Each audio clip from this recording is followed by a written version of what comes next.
Actually, this is the second model of Felda.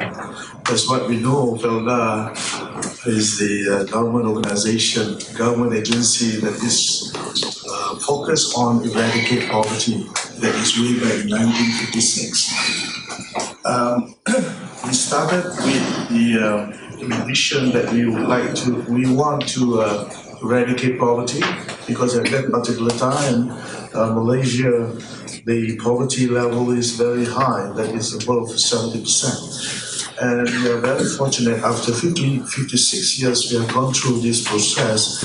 This model is very successful, where I can say a lot of good economic practices, good project management, good financial management, good community development, and good governance practices that they have done so far, and has made Felda eradicate poverty from 70% to less than, as what the professor mentioned just now, to zero.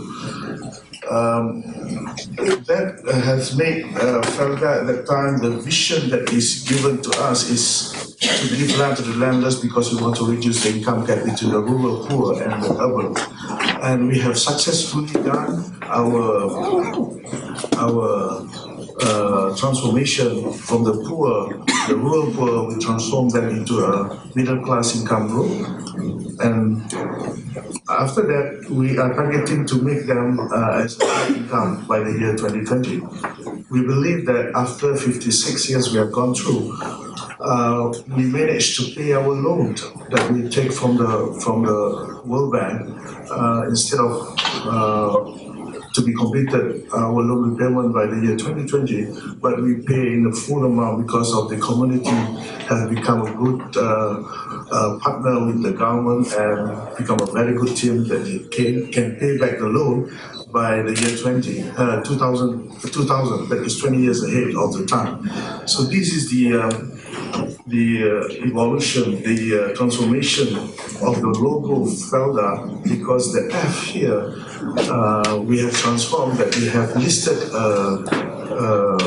second largest IPO in the world, that is Felda Global Venture, looking after the business on palm oil, rubber, and sugar.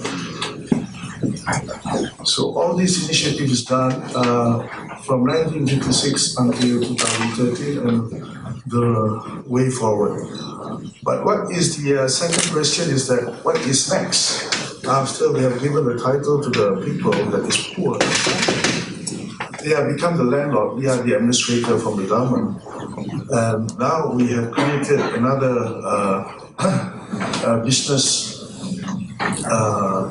companies that are looking after the global business on palm oil, rubber, and sugar.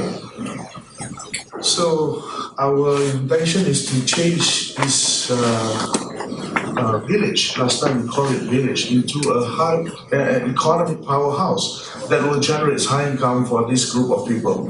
We have managed to settle 112,635 settlers, and now the generation come up from the first settlement, first group of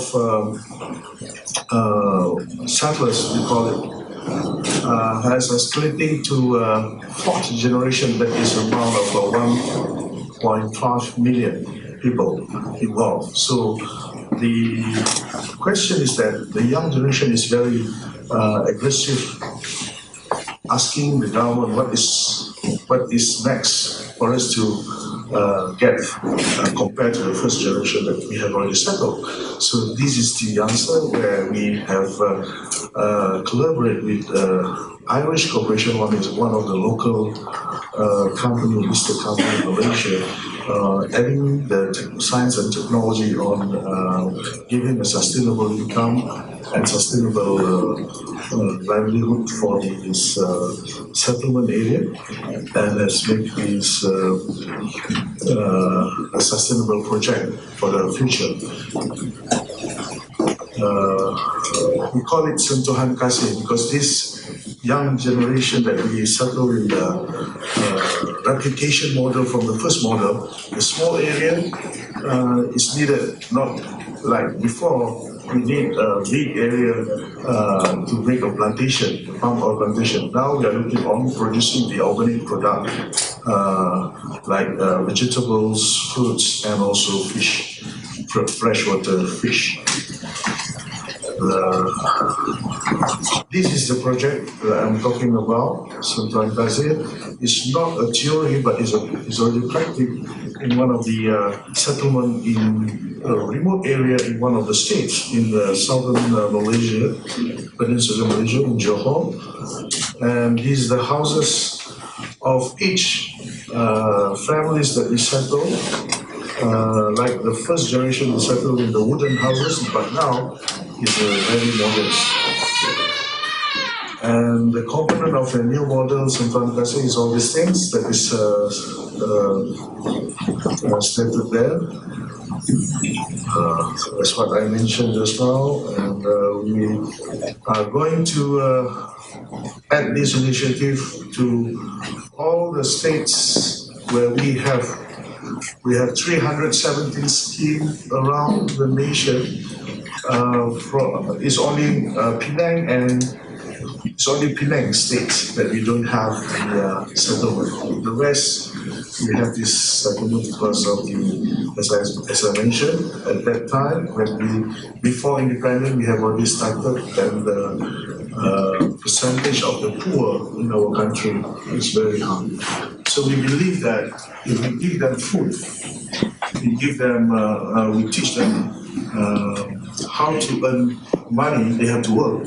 And then we teach them how to become a good team, to work together. I think the rural area become a place where not a place for people that have no income, but is changing in Malaysia. The rural area is the people that have good income. So, every month we are contributing cash in the economy of our country is around $1 million a month. We are buying the fruits from the 317 scheme, from the 112,635 centers. So these are the success story of what I mentioned. It's not a theory, but it's a practical that is already practiced in Malaysia for more than 50 years. And we would like to share with other countries. For example, like what Professor Jeffrey has mentioned, and a couple of months ago, the World Bank also invited me to Washington DC, discussing about how to share this experience to those countries that is needed this model.